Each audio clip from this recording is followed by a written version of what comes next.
안녕하세요 해밀리 여러분, H채널의 한창훈입니다. 반갑습니다. 2019년 6월 8일 비트코인 및 암호화폐 일부를 시작하도록 하겠습니다. 먼저 댓글로 좋은 의견과 질문, 정보 공유해 주신 분들에게 감사 말씀드리고, 오늘 순서는 비트코인 숏 차트와 이제 도미넌스 차트 두 가지만 간단하게 보고 바로 이제 Q&A로 들어가도록 할게요. 보시면 지금 이제 비트코인이 채널 상승 채널 하단부를 맞고 상승을 조금 해줬습니다. 비트코인이 상승을 해주면서 보시는 것처럼 숏도 지금 보시는 것처럼요, 아래 꼬리를 길게 달고 반등이 나왔어요. 그래서 여기서 이제 우리가 지켜볼 건 뭐냐면, 추가적으로 비트코인이 상승을 하면서 이 숏 물량이 증가하는지 봐야 될 것이고요.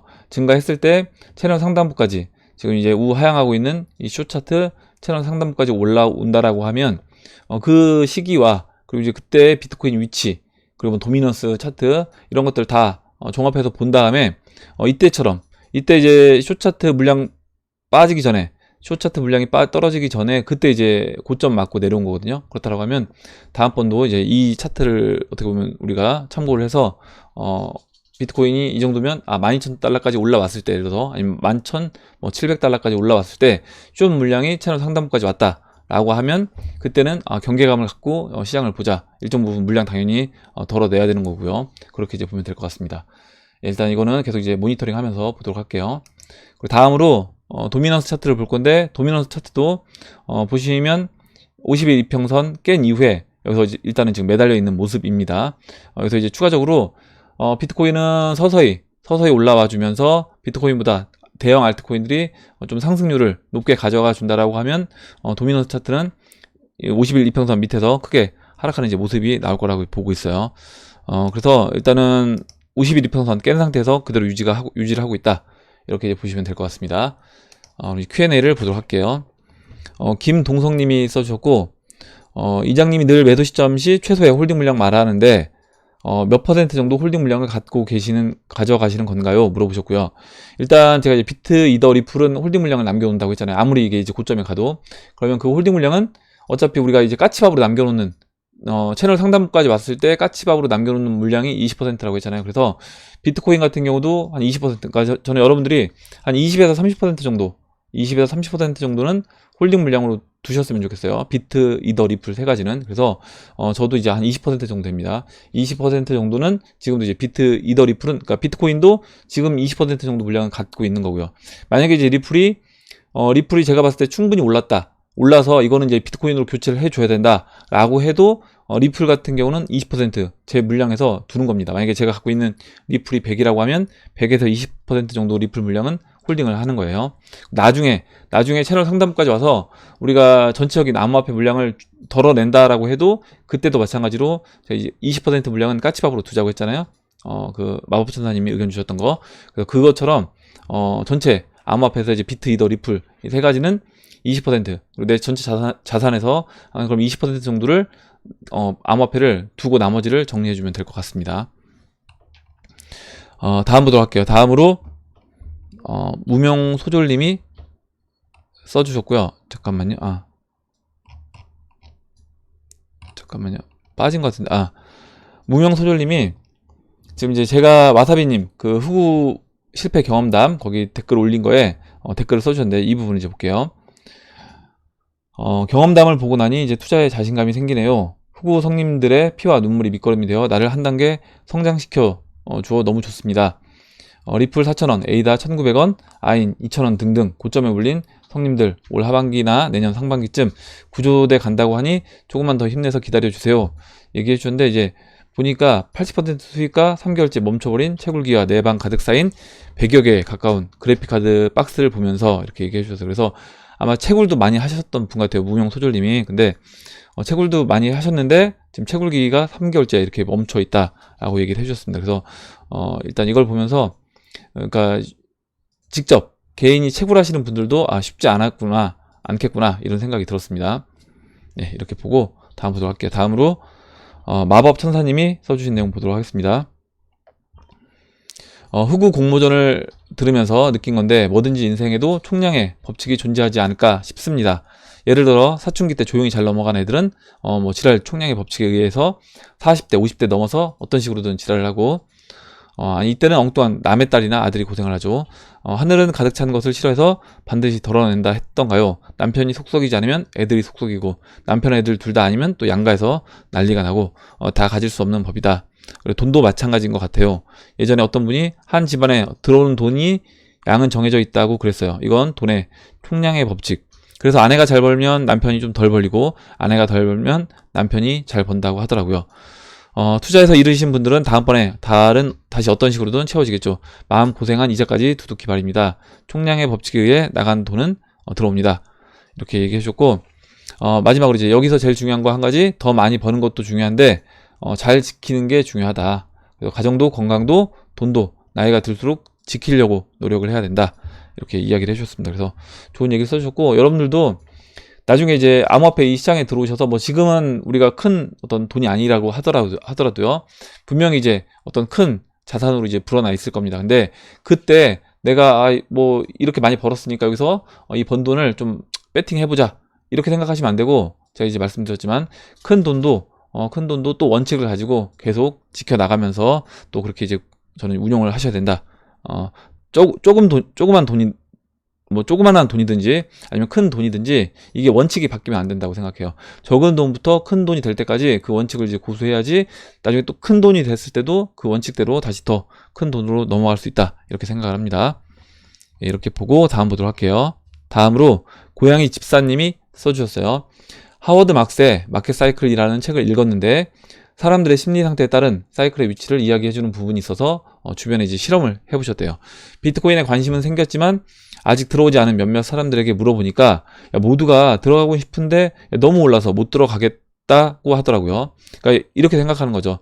지금 뭐 350만원, 불과 이제 몇 달 전에, 한 두세 달 전에만 해도 비트코인 뭐 350만원, 이더리움 뭐 10만원도 안 되는 가격이었는데 지금 30만원까지 넘고 비트코인 거의 이제 1000만원에 육박하니까 개인들이 느끼기엔 비싸다고 이제 생각을 하는 거죠. 그래서 시장이 바닥일수록 위험 회피, 그리고 꼭대기로 갈수록 오히려 위험을 기꺼이 수용한다고 하더라고요. 차트뿐만 아니라 심리 지표에서 봐도 아직 사람들이 위험 회피 성향이 큰 것으로 봐서는 현재 비트코인은 장기적으로 바닥에 더 가까운 것 같습니다. 나중에 아마 5만 달러 넘어가면 그때는 야 비트코인 이제 1억 간다 이 얘기 나오면서 오히려 그때는 사람들이 야 이제 위험을 기꺼이 이제 감수하는 사람들이 시장에 들어올 거라고 봅니다. 지금 얘기해 주셨던 것처럼요. 다음 볼게요. 다음으로 니나노 님이 써주신 내용을 보도록 하겠습니다. 예. 미중 무역전쟁이 암호화폐 시장에 불러일으킨 결과에 대해 요즘 생각해 보고 있습니다. 제가 정리해 본 결과는 그 미중 무역전쟁을 쭉 이제 정리를 해 주셨어요. 그래서 한번 읽어볼게요. 1번, 미국이 중국과의 무역전쟁을 기술 및 자원, 에너지로 이제 강하게 밀어붙인다. 지금 시행이 되고 있는 거죠, 이건. 두 번째, 중국의 환율이 날로 높아지면서 그동안의 고질적인 기업 부채 문제가 더욱 심각해지고 결국 기업 및 은행이 도산한다. 이것도 이제 곧 전 있을 거라고 봅니다. 세 번째, 1일 2의 과정에서 환율이 폭락하고 중국은 기술 제재를 받으면서 대외 신용도가 폭락함에도 내수 시장으로 버텨내려고 한다. 네 번째, 이 과정에서 중국 수출 의존이 강한 나라들을 중심으로 주가 폭락이 이루어지고 유럽은 우리나라도 이제 피할 수는 없는 거예요. 유럽은 브렉시트 충격으로 각국의 환율이 치솟으며 세계 금융위기가 발생한다. 다섯 번째, 미국은 이에 멈추지 않고 중국이 민감해하는 대만의 국가 인정 및 이거 어제 기사에 말씀드렸죠.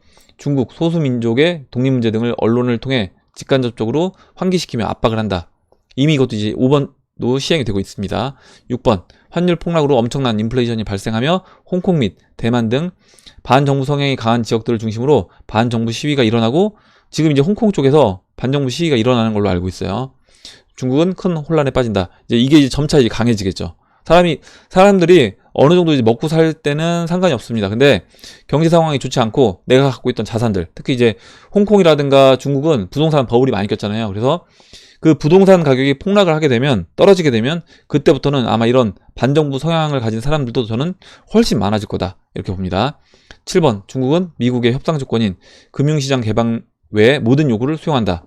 8번, 이렇게 이제 가겠죠. 8번, 미국의 금융 세력은 중국의 미래 동력이 될 대표 사업들을 잠식한다. 1에서 6번까지 비트코인 및 암호화폐 가격은 신고점을 갱신하고 7에서 8번에서 무역전쟁 긴장 완화로 암호화폐 가격은 고점에서 하향하며 조정이 이루어진다. 예, 충분히 가능합니다. 그래서 어느 정도 이제 그 위기를 극복하는 과정에서 암호화폐가 다시 조정을 받을 수 있는 거죠. 하지만 7번, 하지만 미국도 위해 과정에서 심각한 경기 침체가 발생하고 이것을 극복하기 위한 방법으로 달러를 무제한적으로 발행하면서 달러 가치가 폭락, 7의 결과로 비트코인의 가치가 다시 100만 달러를 넘게 되고 암호화폐들의 2차 폭등이 이루어진다. 이렇게 써주셨는데 굉장히 좀 재미나게 써주셨고 이걸 정리를 잘 해주신 것 같아요. 그러니까 이제까지 어떻게 보면 이제 이런 이야기들이 쭉 많이 나왔었잖아요. 그 나온 이야기를 니나노님이 순차적으로 쭉 정리를 잘 해주셔서 같이 한번 쭉 읽어봤습니다. 예, 예, 저도 이제 뭐 거의 비슷한 의견으로 이제 보고 있어요. 예, 다음 보도록 할게요. 다음으로 KH킴님이 써주신 내용을 보도록 하겠습니다. 예, 이장님 포트 비중에 홀로체인이 있다고 방송에서 언급하신 적이 있는데 예, 혹시 보유하신 이유를 알고 싶습니다. 저는 이제 충분한 공부 후에 홀로체인을 장기 보유 종목으로 선정해서 홀딩 중인데 이장님도 같은 이유이신지요? 예, 뭐 저도 좋다라고 봤기 때문에 투자를 하고 있는 거고요. 뭐 로드맵도 보고 실제 거기 개발자분들 어떤 분들이 있는지 그리고 지금 어떤 식으로 이제 이 사업이 진행되고 있는지 이런 것도 봤고 거기에서 지난번에 제가 기사 홀로체인 관련된 그리고 헤데라 관련된 기사도 이제 말씀드렸고 플랫폼 코인이긴 해서 제가 이제 많은 비중을 실지 않고 1% 정도 1% 좀 안 될 것 같아요. 제 포트폴리오 비중에 1% 안 되는 비중으로 조금만 비중으로 이제 실었습니다. 이렇게 보시면 될 것 같고 지금 현재 아마 시총이 한 30위권 정도로 되는 걸로 알고 있어요. 예, 이렇게 보고 다음 보도록 하겠습니다.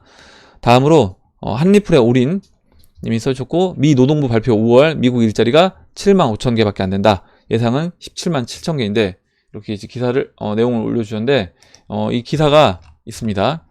6월 7일자 기사고요. 보시면 미국의 일자리 증가폭이 큰 폭으로 감소를 했다. 미 노동부는 지난 5월 비농업 일자리가 7만 5천 개 증가했다고 밝혔는데 전문가의 전망치는 원래 18만 개였어요. 그래서 절반에도 못 미치는 수치다. 깜짝 증가를 기록했던 전달에 22만 4천 개와 비교하면 3분의 1 수준으로 줄어든 셈이다. 지난번에 이거 와사비님이 이 실업률 관련된 차트를 이제 올려주셨습니다. 그래서 이 실업률이 그때 거의 이제 바닥을 찍었는데 이렇게 된다라고 하면 오히려 그때부터는 오히려 올라갈 수 있다. 그리고 이제 그게 어떻게 보면 이미 이제 시작이 된 거라고 이제 볼 수 있을 것 같아요. 이례적으로 낮은 실업률이 이어지고 있는 데다 일자리 증가세도 유지가 되고 있지만 시장에서는 글로벌 경기 둔화의 여파가 반영되는 것 아니냐는 평가가 나오고 있다. 이렇게 해서 지난번에 이제 와사비님 그 차트 보시면 한번 지금 볼까요? 바로 이제 보도록 할게요. 지금 말 나온 김에 지금 한번 보도록 하겠습니다. 혹시 이제 못 보신 분들이 계실 수 있을 것 같아서 미리 차트를 열어놨어야 되는데 지금 갑자기 생각이 나서 네 이거죠. 실업자 그래프. 이 차트를 이제 보면 현재 이제 바닥권에 있는 미국 실업자 지표입니다. 거의 완전 고용에 가까운 놀라운 수치를 보이고 있는데 이렇게 완전 고용에 가까운 수치를 보였을 때 그 이후에 주식시장이 어떻게 움직였는지 이걸 본다라고 하면 이런 식으로 오히려 그 이후에는 하락을 했다라는 거예요. 이렇게 보면 그리고 10년물 그리고 3개월물 차트가 0 마이너스까지 내려왔을 때 이게 이제 거의 지금 이 실업률 지표와 거의 흡사하게 움직였다. 이렇게 이야기를 해서 지난번에 봤습니다. 그거와 이제 맞물려서 여기서 바닥을 찍고 올라갈 때 그때 본격적으로 코스피 지수는 하락을 했다. 이때처럼요. 이렇게 이야기를 해주셔서 같이 봤고요. 그래서 지금 보시면 금리 오늘도 이제 아마 다우지수는 올랐는데 그러니까 어제 금요일날 저녁 때 올랐는데 보시면 일단 금리 인하 이야기가 나오고 나서 단기적으로는 상승을 해요. 상승을 하는데 결국에 금리 인하를 하는 이유는 경기가 둔화가 되기 때문에 금리 인하를 하는 것이고요. 이거는 당연히 경기가 둔화가 됐다라고 하면 그 미리 선반영하는 주식시장은 미리 움직여서 저는 안 좋은 방향으로 움직일 거다 이렇게 봅니다. 다음 보도록 할게요. 다음으로 이제 베티 써님이 써주신 내용을 보도록 하겠습니다. 네, 잠시만요. 예. 앞에는 생략을 하고 본인도 이제 흑우 경험이 있으신데 남일 같지 않아서 지난번에 이제 이시스님 이야기를 보고 이제 써주신 거예요. FX 마진 절대 하지 마시고 비트맥스 하지 마시고 시그널방 절대 들어가지 마시고 유료 리딩방 절대로 하지 마시고 차트 유료 교육 절대로 하지 마시고 단기간에 큰 수익 욕심 절대 내지 마시고요. 이렇게 그래서 베티서님이 코린이라고 하셨는데, 보면 이렇게 뭘 하면 안 되는지를 알고 계시기 때문에 저는 이것만 안 해도 코린이는 벗어났다 이렇게 생각합니다. 그리고 요즘에 차트 올려주시는 거 보면 저보다 더 잘하시는 것 같아요. 예, 다음 보도록 하겠습니다. 다음으로 블루노트님이 질문해주신 코덱스 골드 선물이 어떤지 이제 물어보셨고요. 금값 올라갈 때 같이 올라가느냐 이렇게 물어보셨는데, 같이 올라갑니다. 보시면 네이버 금융 들어가시면 이렇게 코덱스 골드 선물 볼 수 있어요. 차트를 볼 수 있고, 보시면 그 금차트와 똑같이 거의 똑같이 움직인다 라고 보시면 돼요. 근데 펀드 보수가 있습니다. 연 0.68% 보수가 있기 때문에, 만약에 내가 금을 사서 빨리 어떤 이걸 처분할 거 아니라고 하면 그냥 나는 어느 정도 안전자산으로 이걸 들고 있겠다. 저 같은 경우 이제 보험의 성격으로 실물 은화를 제가 이제 매수했다라고 했잖아요. 그러면 그런 분들은 차라리 그냥 실물 은화를 사는 게 맞을 거고요. 단기로 트레이딩을 한다라고 하면 그럼 이제 골드 선물 이런 걸 이용하는 게 전 좋다. 왜 그러냐면 우리가 만약에 이거를 실물 거래를 하게 되면 팔고 살 때마다 수수료가 너무 비싸, 20에서 이제 30% 수수료를 내니까 수익을 보기가 쉽지 않습니다. 그래서 만약에 내가 단기 트레이딩을 만약 금차트로 한다라고 하면 뭐 이걸 이용하셔도 되는데, 그게 아니라고 하면 저는 은화를 직접 뭐 구입하시든지 금을 직접 구입하시는 게 낫지 않나. 왜냐면 이제 매년 0.68% 수수료를 줘야 되고요. 우리가 이거 금이라든가 은을 투자하는 이유는 나중에 진짜 위기 상황이 왔을 때 그때 내가 해지할 목적으로 투자를 하는 건데, 지난번에 이제 어떤 분이 이제 구독자분께서 써주셨는데, 이런 상품들은 내가 투자를 했을 때 나중에 이게 폭등을 하게 됐을 때 이 지금 삼성자산운용에서 하고 있잖아요. 물론 이제 좀 뭐 대기업에서 하니까 어느 정도 이제 믿을만 하겠지만, 이게 실제 폭등을 하게 됐을 때 얘네들이 지급을 해줄 수 있느냐는 거죠. 그런 부분까지 생각을 해본다라고 하면 좀 더 안전하게, 이거는 내가 나중에 어떤 그 표를 갖고 있는 겁니다. 금으로 이제 바꿔줄 수 있는 그런 표를 갖고 있는 건데, 안 줄 수도 있는 거잖아요. 이거는 확실하게 보장이 되는 건 아닙니다. 그렇다라고 하면 내가 실물 자산으로 갖고 있는 게 저는 맞지 않나. 우리가 이걸 투자하는 목적 자체가 어떤 위험, 지금 베네수엘라 같이 약간 좀 말이 안 되는 그런 극단적인 어떤 상황까지 고려해서 투자를 하는 것이기 때문에, 그렇게 본다라고 하면 실물 자산으로 직접 갖고 있는 게 저는 맞다 이렇게 봅니다. 네, 이렇게 보고 다음 보도록 할게요. 다음으로 또 이제 베티서님이 써주신 내용을 보도록 하겠습니다. 이제 중국 이야기가 나왔는데, 오늘 제가 직접 본 일이고요. 중국 좀 친구분들이 많이 계신 것 같아요.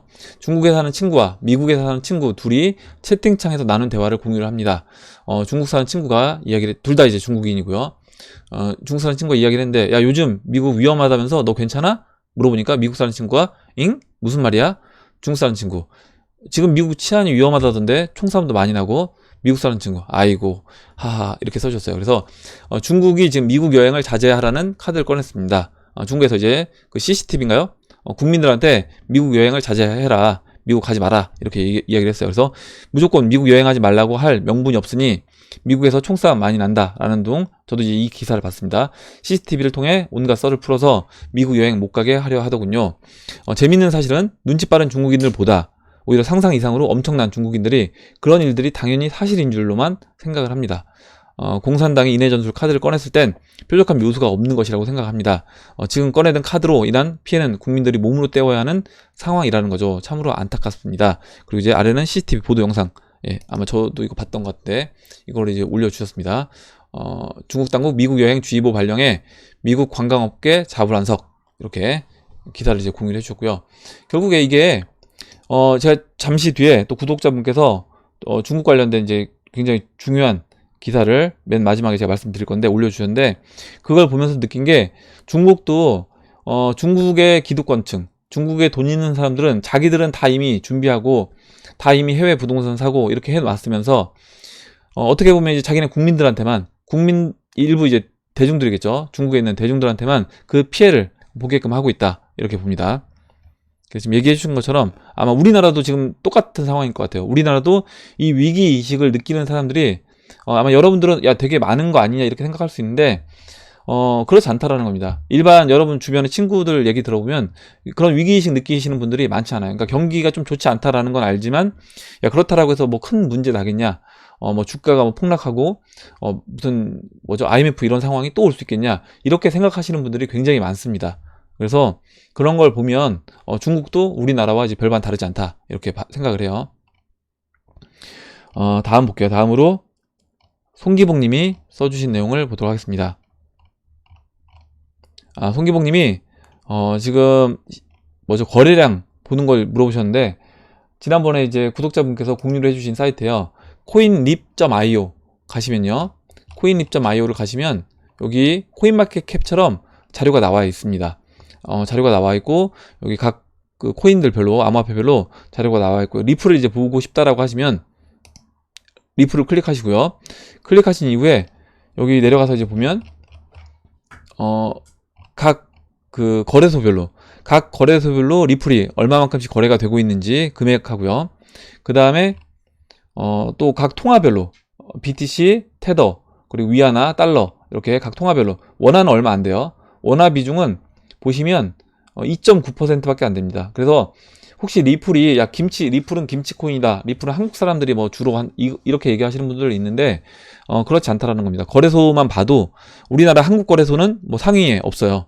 보시면 한국 거래소 상위에 없고 업비트가 거의 뭐 리플 거래량에서 봤을 때 10위권 바뀝니다. 그래서 원화 비중도 얼마 안 되고요. 보시면 이제 리플은 뭐 김치코인이다. 우리나라 사람들이 리플 많이 물려있다 이렇게 생각하시는데 우리나라보다 오히려 해외에서 리플 그리고 딱 보기만 해도 위안화 거래가 더 훨씬 많습니다. 리플이 우리나라 원화보다요. 그리고 거래소도 마찬가지고요. 이렇게 보시면 될 것 같고 여기서 이제 금액을 각 거래소별로 나와 있습니다. 그래서 직접 다 확인하시면 될 것 같아요. 뭐 코인원, 업비트, 고팍스, 코빗, 빗썸 이렇게 다 있습니다. 이렇게 직접 들어가서 한번 보시면 될 것 같고 다음 보도록 할게요. 다음으로 이제 베티서님이 또 써주신 내용을 보도록 하겠습니다. 와사비님이 바이셀 지표를 적용해서 지난 상승장 패턴을 복사해서 붙여봤습니다. 제가 이제 코린이 아니신 것 같다라고 말씀드린 게 차트도 이제 좀 잘 보시고 본인의 어떤 또 이렇게 관점으로 차트도 보시고 또 여러 가지 이런 아까 투자를 할 때 어떤 우리가 마인드를 갖고 투자를 해야 될지 그리고 내가 뭘 봐야 될지 이런 중요한 거를 잘 알고 계신 것 같아요. 장기 추세로 보면 와사비님의 매력적인 시그널만 따라해도 엄청난 수익을 낼 수 있다는 결론입니다. 현재 가격 보면 3억 5천이 뚱딴지 논리라 할 수 있지만 비트코인은 시간이 흐를수록 금보다 희소 가치가 높아집니다. 이렇게 얘기해 주셨고 지금 베티서님이 공유해 주신 이 차트를 열어보면요. 지금 이렇게 지금 그러니까 와사비님이 주신 그 매수 신호가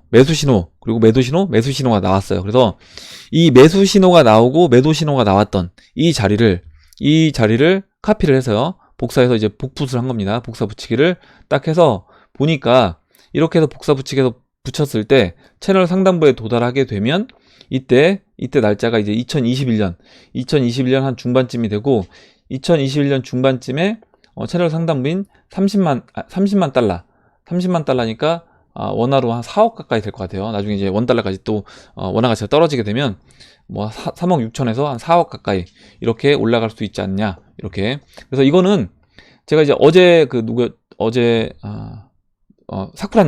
사쿠라님 이제 올려주셨던 차트와 이제 비슷하긴 한데, 그러니까 이렇게 이제 보시라고 했어요. 뭐냐면 만약에 1-1안으로 가서 금 차트와 같이 올해 채널 상단부로 와도 좋은 겁니다. 왜냐면 채널 상단부까지 올라와주면 지금 올해 거의 이제 6만 달러까지 올라올 수 있다라고 했잖아요. 그러니까 4만 달러에서 6만 달러까지 채널 상단부가 이렇게 보이고, 나중에 뭐 올해 당장 올라오지 않는다고 하더라도 문제될 건 없다. 왜 그러냐면 올해 채널 상단부까지 올라오지 않고 이렇게 느리게 상승을 해줘도 우리가 그러면 어차피 계속 상승하는 상승장이고, 여기서 물론 중간중간에 조정은 있겠지만요. 이 30% 조정을 받는다고 하더라도 계속해서 뭐 2년, 3년 동안 저는 계속해서 점진적으로 상승하는 이것도 저는 나쁘지 않다라고 봅니다. 그래서 뭐 이렇게 진행이 돼도 좋고, 또 제가 이제 말씀드린 1-1안으로 진행이 돼도 좋은 거고요. 근데 이제 제가 이제 보는 관점은 저는 차트 추세상 1-1안으로 진행이 될 것 같고, 그렇게 금 차트와 같이 움직인다라고 하면 올해 또는 내년 뭐 한 1-4분기 안에, 내년 상반기 안에 채널 상단부를 터치하는 그런 모습으로 진행이 되지 않을까 이렇게 봅니다.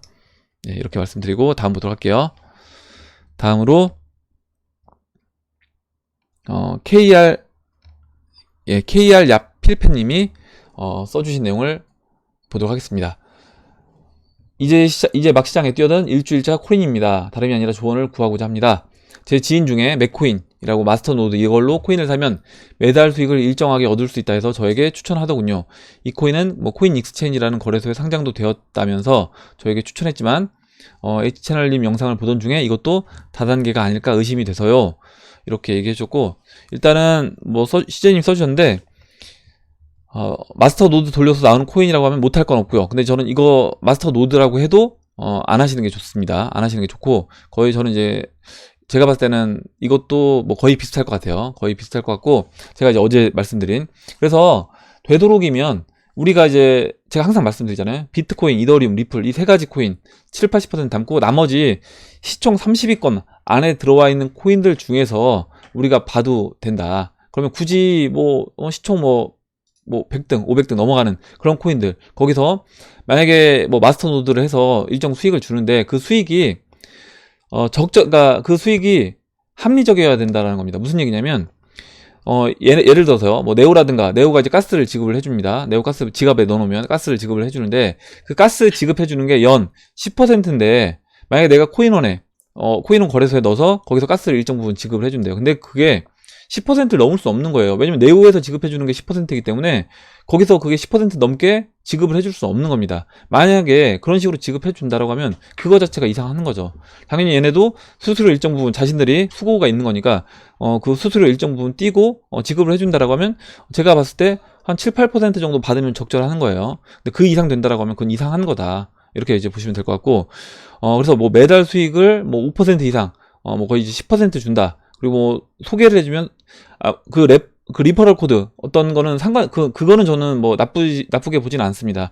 그 리퍼럴 코드 자체를 나쁘게 보진 않는데, 그런 어떤 소개로 인한 그 수수료 자체가 너무 과하게 책정되어 있는 이것도 문제라는 거예요. 그래서 대부분 다단계 구조식으로 된 회사들이 뭐 그런 소개비로 굉장히 많은 비중을 준다거나, 오히려 그 소개비로 줬을 때 돈을 끌어온 사람의 어떤 수익의 거의 뭐 10%, 15%를 소개비로 주는 그런 데들이 있어요. 근데 그거는 문제가 있는 거다. 그런 것들은 적절한 어떤 것들은 상관이 없겠지만, 돈만 끌어당겨 오면 10%, 15% 이렇게 주는 것들은 거의 대부분 사기다. 이렇게 말씀드리고, 이런 거를 그냥 관심을 안 두시면 될 것 같아요. 야, 이거 되는 거 아니야? 이거 가능한 거 아니야? 이게 아니라 되도록이면 아까 제가 말씀드렸던 것처럼 그런 거 위주로 우리가 비트, 이더, 리플 이것만 해도 충분히 저는 수익을 거둘 수 있는 시장이니까 굳이 다른 거 안 쳐다보셔도 될 것 같습니다.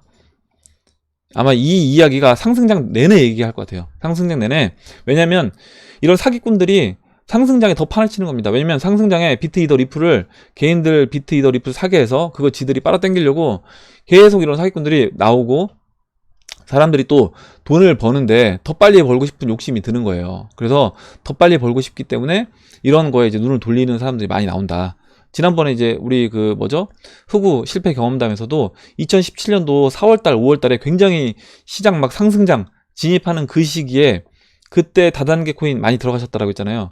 아마 이번에 올해 말까지 해서 뭐 상승장이 좋은 시장이 열린다라고 하면 올해도 똑같이 이런 사기꾼들이 엄청 많이 시장에 들어올 겁니다.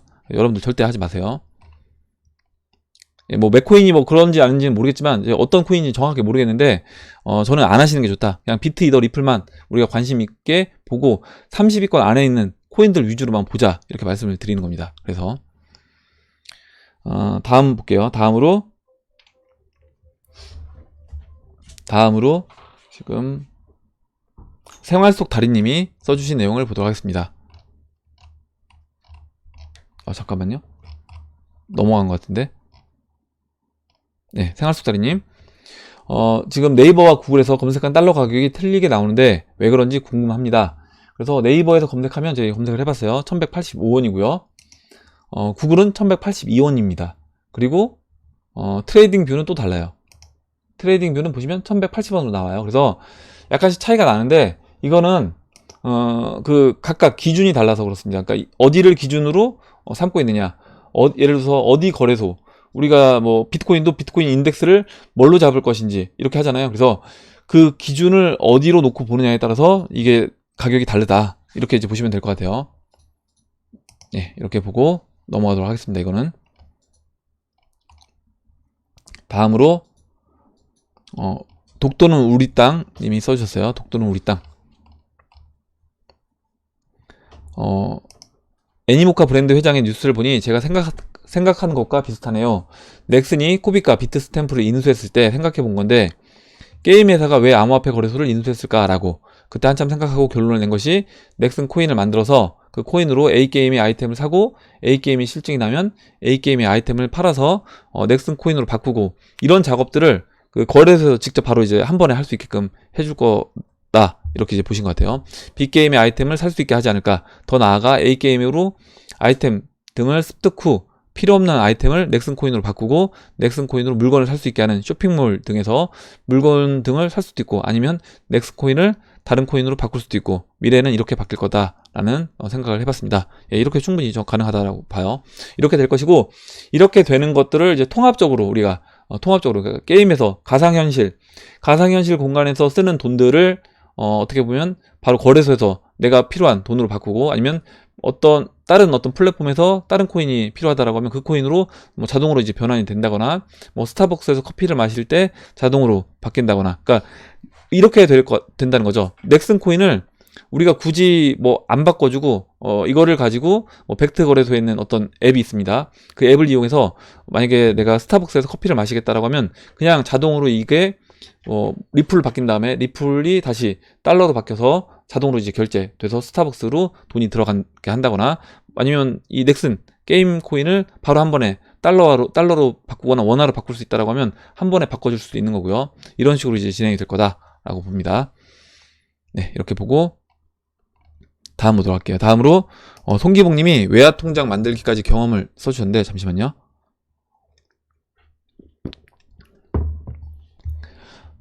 증권사 수수료 2원이나 원화 입금, 외화 환전, 원화로만 인출, 숫자 노름이다. 그러니까 증권사 통해서 할 수도 있다라는 거예요. 외화 환전을. 그리고 첫 번째 방법은 은행별로 하는 거, 원화로 외화 환전하는 거, 개인에 따라 차등이다. 최대 1.7까지 수수료가 있고 외화 입금, 이 경우에 캐시로 통장에 찍히지 않으며 만약 나중에 외화로 인출 시에 전신환 수수료가 발생하는 걸로 알고 있다. 1.5%. 그래서 이제 저 같은 경우는 직접 출금한다고 했잖아요. 현금으로 출금하는데 이때 이제 거기서도 얘기를 해요. 왜 이거 출금하냐? 출금하면 수수료 더 내는데 이렇게 이야기를 합니다. 그래서 이제 이거는 이제 저 알고 이제 당연히 출금한 거고요. 두 번째 방법은 은행 이용 시에 반드시 캐시로 받고 다시 입금하길 원한다. 통장에 캐시가 안 찍힘. 그럼 전신환 수수료가 발생하고요. 단순 환전만 해주어 한 번 당함. 캐시로 등록이 안 되고 전신환 수수료 발생에 한 건 발생했는데 우대 환율 적용 등 명동 사채 환전 이용 외화 현금 인수에 외화 현금 시 특별히 주의사항 있고요. 국민의리 등의 은행 방문 시에 내 돈 외화 예치하는데 수수료 1.5%를 달라고 협박해서 모르면 당한다. 난 캐시로 입금한 경우에 이자까지 기대를 했는데 오히려 출금 시 수수료 1.5%가 발생한다고 은행원이 협박을 해서 입금을 포기하셨다라고 합니다. 그래서 내가 달러를 갖고 있다가 달러를 거기로 넣으려고 하면 오히려 이제 이자를 주는 게 아니라 수수료를 내야 된다라는 거예요. 그래서 이제 그 부분을 이제 포기하셨고 결국에 찾아냈는데 캐시로 입금하는 경우에 수수료 없는 은행은 7일간 이상 유지 시에 중소기업은행은 수수료가 없다. 그래서 1억 기준으로 150만원 날리기 싫으신 분들은 잘 보세요. 그리고 이제 1위에서 결국에 리플에 투자해야 한다. 이렇게 써주셨습니다. 네. 그래서 이제 달러 투자 관심 있으신 분들은 관심 갖고 이제 보시면 될 것 같아요. 참고하시면 될 것 같습니다. 다음 보도록 할게요. 다음으로 와사비님이 써주신 공지 내용을 볼게요. 돈, 금, 비트 이야기, 지표, 사용 시점 마감 해서 공지를 올려주셨는데 지금 와사비님이 이 보조지표를 이용하고 싶으신 분들 그래서 이 글은 마진거래, 고배율 선물, 단타 전문가 분들이나 흑우의 슬픔과 전설을 모르시는 분들은 스킵 바랍니다. 이렇게 얘기해 주셨고요. 지금 이번 주 일요일까지 신청을 하시라고 했습니다. 이번 주 일요일까지 신청을 해주시고요. 혹시 신규 구독자분들 중에서 와사비님 모르시는 분들은 이제 트레이딩뷰 들어가셔서 와사비님 바로 이제 메인 페이지, 아까 이제 보셨던 것처럼 메인 페이지에 나옵니다. 그래서 거기서 이제 구독 눌러주시고, 좋아요도 눌러주시고, 이것도 이제 필요하시면 신청해 주시면 될 것 같아요. 근데 이제 조건이 있기 때문에 그 조건 해서 여러분들 공부하시고 숙제 다 하신 다음에 신청하시면 됩니다. 다음으로 이제 김대한님이 써주셨는데, 투자 마인드가 바뀌어서 물려도 발 뻗고 잘 수 있는 것 같아요. 어차피 이 시장은 쉽게 죽지 않고 큰 그림으로 볼 때 상승을 유지한다면 지금 물린 거는 더 큰 상승을 위해 잠깐 쉰다는 마인드로 생각하고 지내고 있습니다. 이렇게 해줬고, 그러니까 제가 여러분들한테 드리고 싶은 말씀이 사실 이런 거예요. 그러니까 김대한님처럼 좀 더 이제 큰 그림으로 본다라고 하면 우리가 그 안에서 조금씩 조정을 거치면서 상승을 하는데, 그거에 너무 스트레스 받지 않고 마음 편하게 두 다리 뻗고 잘 수 있다라는 거예요. 근데 이걸 너무 단기적인 짧은 시각으로 이 시장을 쳐다보게 되면 마음이 불편하다라는 겁니다. 그리고 지금 조정받는 게 막 내 돈을 잃는 것처럼 이제 느껴지기 때문에 굉장히 스트레스도 많고요. 근데 내가 결국에 이거를 매도해서 이익 실현하기 전까지는 내 코인 개수는 그대로 있는 겁니다. 내가 갖고 있는 비트코인, 내가 갖고 있는 리플, 이더리움, 이 숫자는 줄지 않고 그대로 있는 거예요. 그래서 그걸 안다라고 하면 우리가 이제 여기 시장이 뭐 10% 조정, 20% 조정 이런 거에 너무 일희일비하지 말고 우리가 이제 목표했던 일단 1차적인 목표 지점까지는 쭉 끌고 가면 된다. 이렇게 말씀드리고 다음 보도록 할게요. 다음으로 이제 코인 참수님이 주신 기사를 보도록 하겠습니다. 스치듯 지나간 뉴스입니다. 증여세 인하 정책이 나온다고 하네요. 이렇게 써주셨고, 이 기사를 이제 보니까요. 예, 잠시만요. 예. 근본적 수술 없이 가업 상속 공제 확대, 용도3이 되나? 그래서 지금, 여당과 이제 야당이 이 부분에 대해서 이야기를 하고 있다라고 합니다. 당정과 합의안 11일에 발표 예정이고, 정부 매출 기준 확대, 반대 고수, 업종 변경, 허용 범위도 이견이 많다. 획기적인 제도 개선은 어려울 듯 하지만 정부 최대 주주 상속세 할증, 적정성 검증도 용역에 맡겼다 이렇게 얘기했는데, 결과적으로 지금 상속세가 우리나라가 좀 해외에 비해 OECD 주요 회원국들에 비해서 우리나라가 상속세가 좀 많다. 증여세 상속세가 좀 많기 때문에 이 부분에서 이걸 좀 조절할 필요가 있다라는 이야기입니다. 저는 이거는 어느 정도 이제 조정이 될 거라고 이제 봐요. 어느 정도 조정이 될 것이고, 아마 이게 조정이 되면서 이것도 조정이 되고, 이번에 만약에 금융위기, 어떤 위기 상황이 온다라고 했을 때, 우리나라 주식시장, 코스피 주식시장이 채널 바닥까지 내려온다라고 하면, 이렇게 상속 증여세 떨어진 부분, 거기에서 그러니까 좀 더 이제 그 대기업, 뭐 중소기업, 이런 운영하는 사람들이 좀 더 세금 혜택을 받을 수 있게끔 증여나 상속을 할 때 이렇게 바꿔주고, 거기에 더해서 주식 가격까지 내려온다라고 하면 그때 아마 최대한 증여를 많이 할 거라고 봅니다. 그런 기업을 운영하는 오너들 입장에서 자신들 뭐 손자라든가 아니면 자녀들한테 최대한 이때를 이용해서 증여라든가 상속을 많이 할 거다라고 봅니다. 근데 이것도 이제 그 시기와 맞물려서 저는 나왔다라고 봐요. 이런 정책도. 네, 이렇게 보고 다음으로 마지막으로 XRP OK님이 이제 중간에 좀 더 있는데 이건 제가 오후 영상 때 이어서 하고요. 일단 XRP OK님이 써주신 내용을 먼저 볼게요. 보시면 이것은 이제 제가 이야기했다라고 했는데 이게 굉장히 좀 중요한 내용에서 보도록 하겠습니다. 중국 달러 유출 막기 안간힘, 지금 이제 KBS 뉴스고, 이 링크 걸어놓은 이 동영상을 여러분들도 한번 꼭 보시길 바래요. 중국 달러 유출 막기 안간힘, 외환 위기 가능성은, 그래서 이제 6월 8일자 오늘 올라온 영상입니다. 그래서 미국과 이제 무역 전쟁을 중국이 이제 벌이고 있는데, 영상은 플레이하지 않을게요. 저작권 문제가 있을 수 있기 때문에. 또 하나 이제 골칫거리가 발생을 했다. 고민이 많은데 결국에 뭐냐면 요즘 중국에서 위안화를 미국 달러화로 바꾸려는 절차가 오히려 까다롭게 됐다라는 겁니다. 그래서 중국 은행 관계자랑 인터뷰를 했는데, $10,000를 바꾸려고 하면, 우리나라로 한 1,200만 원 정도 되겠죠. 바꾸려고 하면 사유서를 써야 한대요. 그리고 사유서를 써서 다 해주는 것도 아니고요. 그리고 1년에 $50,000 이상은 1인당 못 바꿔준다라고 합니다. 그리고 최근 $3,000 이상 외화를 인출할 경우에 정밀 조사를 시행한다라고 해요. $3,000라고 하면 거의 한 400만 원 정도밖에 안 되는 돈인데, 이거를 뭐 외화를 인출할 경우에 정밀 조사를 지금 한다라고 합니다. 그래서 지금 중국이 이렇게 중국 국민들이 그 중국 위안화를 달러로 바꾸는 거를 굉장히 통제를 하고 있다. 지금 통제를 하고 있는데, 이게 왜 통제를 할 것인가 라고 보면, 지금 중국이 수치상으로는 3조 정도, 3조 달러 정도를 외환 보유고가 있습니다. 근데 그리고 원래는 이제 4조 달러 정도 됐었는데 그 4조 달러에서 1조 달러를 그 지난번에 그 1달러당 7위안 넘어갈 때 그때 그 7위안 넘어가는 걸 막기 위해서 그때 1조 달러를 썼어요. 이미 썼고 그 3조 달러가 다 어떤 가용할 수 있는 그런 외환이 아니라 보면 약 3분의 1 정도가 미국 국채고요. 근데 이 국채는 쉽게 이제 정리하기도 쉽지 않은 거죠. 그리고 얘네들이 이제 국채를 던지게 되면 국채 가격이 하락할 수 있기 때문에 그 부분도 쉽지 않다. 그리고 또 3분의 1은 1대1로의 투자가 된 돈이라고 합니다. 그러면 1대1로 투자된 돈들은 이건 거의 대부분 어떤 토목이라든가 뭐 항만 이런 건설 관련된 이런 것들이기 때문에 이런 게 단기 프로젝트가 아니라 보통 시작하면 뭐 2, 3년 이렇게 진행되는 프로젝트예요. 근데 그렇기 때문에 이 돈들은 쉽게 뺄 수 있는 돈이 아니다. 그럼 이제 이 돈도 거의 쓸 수 있는 돈이 아니죠. 그러면 결국에 이 3조 달러 외환 보유고에서 가용할 수 있는 외환 보유고는 한 1조 달러밖에 되지 않는다. 근데 1조 달러 지난번에 이미 썼다라는 겁니다. 지난번에 보면 위안화 차트 한번 볼까요?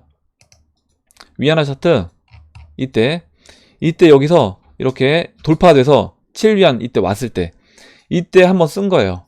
썼기 때문에 이때 그 1조 달러를 써서 막은 겁니다. 그렇다라고 하면 이때가 아니라 그 전이었나요? 잠깐만요. 그 전이었던 것 같아요. 이때 이게 차트를 보면 되는데 잠깐만요. 이걸 한번 볼게요. 제가 죄송합니다. 외환보유고 차트를 잠깐 한번 지금 중국이 외환보유고 이제 줄어들었던 한번 시기를 제가 잠깐 보도록 하겠습니다. 마지막으로 이제 이 부분만 말씀을 드리고 마무리하도록 할게요. 중국의 외환보유고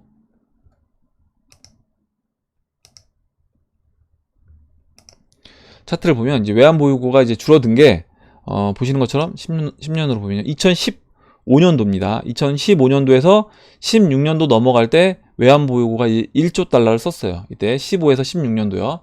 그래서 아까 이제 중국 위안화 차트를 다시 돌아가서 보면 중국 위안화 차트가 15에서 16년이니까 주봉으로 이제 놓고 보면요.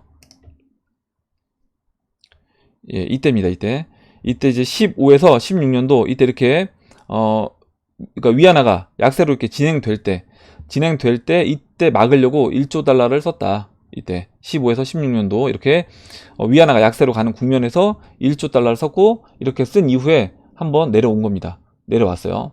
내려왔는데 그 이후에 다시 반등해서 이 추세 라인을 돌파한 거죠. 이미 그래서 이때 1조 달러를 썼는데 지금 이미 추세까지 돌파된 이 마당에 지금 추세가 돌파됐잖아요. 이 추세가 돌파가 된 마당에 여기서 넘어간다라고 하면 이때 가용할 수 있는 아까 보셨던 것처럼 가용할 수 있는 돈은 1조 달러입니다. 1조 달러. 그래서 그렇다라고 하면 이번에 이 7위안을 넘어간다라고 하면 막기는 쉽지 않을 거다. 중국 인민은행에서 개입을 한다고 하더라도 저는 막기 쉽지 않다 이렇게 봅니다.